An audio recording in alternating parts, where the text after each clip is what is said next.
Hey guys, hope you're all doing well. We're going to be finishing our Old West unit, going over the conflict between the United States government and the Sioux Native American tribe.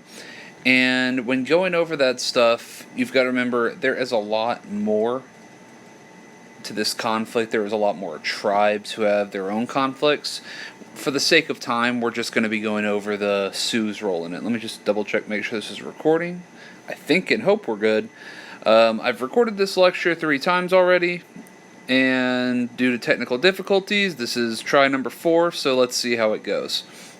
But we had talked about how Native Americans in the plains areas and even a little bit north of there are for the most part nomadic. They are going to be following buffalo herds, and they are going to be heavily decimated with buffalo hunters that are going to come through and just destroy these herds. I think this was in our last video, so we'll move on a little bit and we'll talk about some of the Indian Wars. So we probably already all know what this is, but in the 1800s, it kind of starts in the early 19th century. We've talked about the Trail of Tears, where the Cherokee and several other tribes in the American South are going to be forcibly removed from land they owned and made to live in Oklahoma. And we know no one wants to have to live in Oklahoma.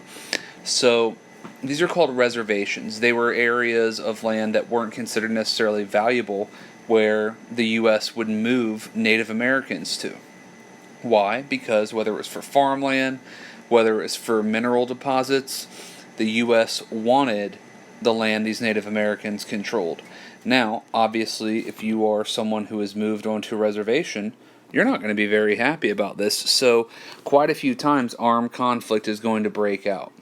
And during the midst of all of this, the U.S. government, and I keep using the U.S. government as the term because I don't really know who to exactly say, the U.S. government is not exactly truth-telling.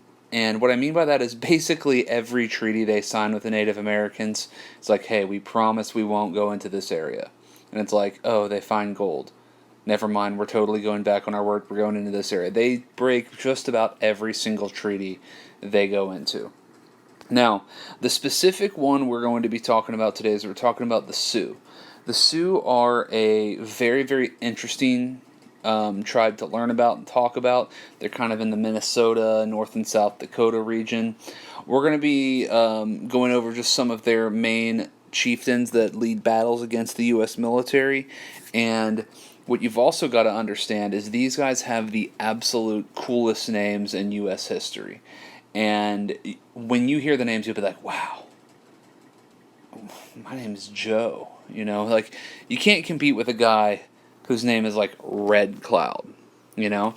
So this starts off in like Montana, Dakotas, Minnesota area, and this is kind of in the Civil War time. It's like in the 1850s, 60s, and into the late 1860s.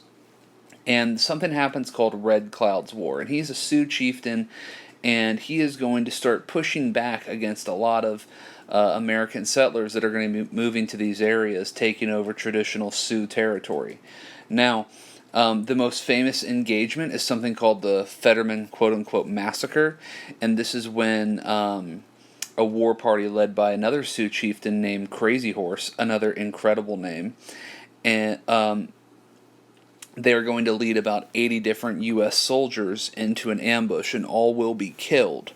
Now, the Fetterman massacre, there's like, I think there's over 1,000 natives present.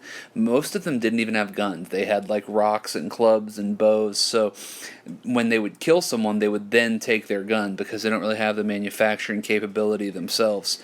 After the Fetterman massacre, this is actually, it's fairly successful for a few years for the Sioux. The settlement in this area will be slightly abandoned by the U.S., but things are going to come to a head in just a few years again. So, probably the most famous thing in the wars between Native American tribes and the U.S. military is something called the Battle of Little Bighorn, which you've probably all heard of before.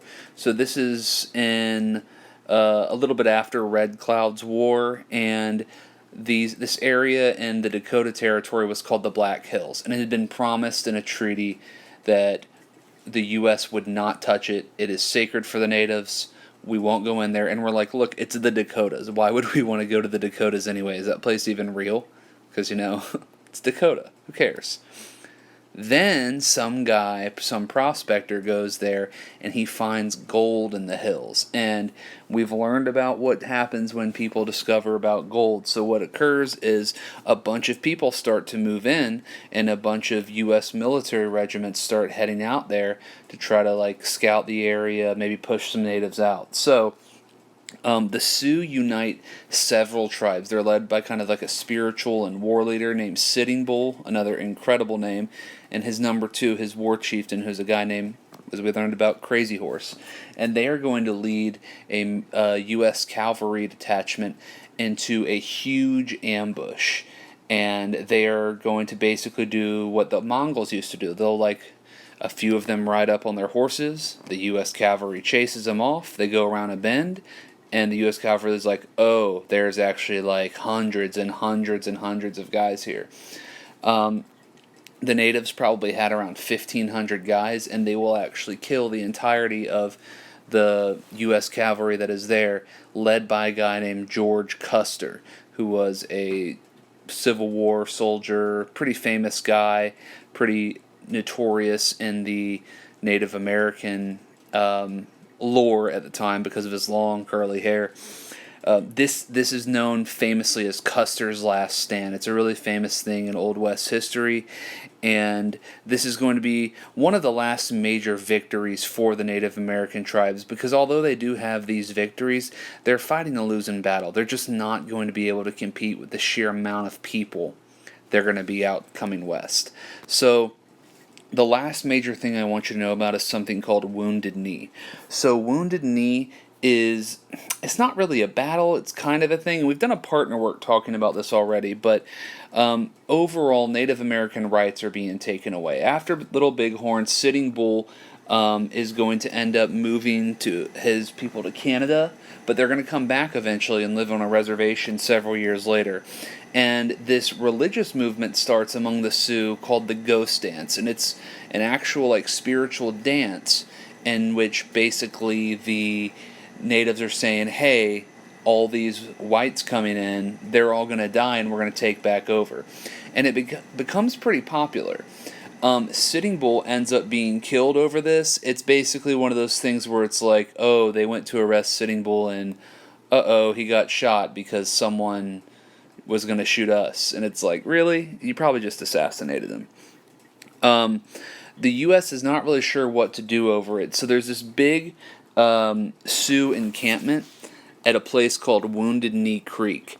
So the U.S. is going to go in there and they are going to try to de-arm, take the rifles away of a lot of the natives there. And what's going to happen is, according to how the story goes, I don't know how true this is, but according to the story, these soldiers attempt to take a rifle away from a native who was deaf and didn't understand what they were saying. And in the confusion, someone's gun goes off, and the soldiers are like, oh, they're attacking us, and they start killing all the people there, men, women, children. And what's going to happen is this is known as the Massacre at Wounded Knee. And this is kind of the last major engagement, if you can call it that, between Native Americans and the U.S. military. And it's going to have around 300 or so natives killed, most of whom were women and children. This was not like a battle. Some people call it, it's the battle at Wounded Knee. It's not really. It's more of what we would call a massacre. So that's all the stuff we're going to be going over for the Old West. It's not a huge unit. I just like going over it. I think it's pretty interesting stuff.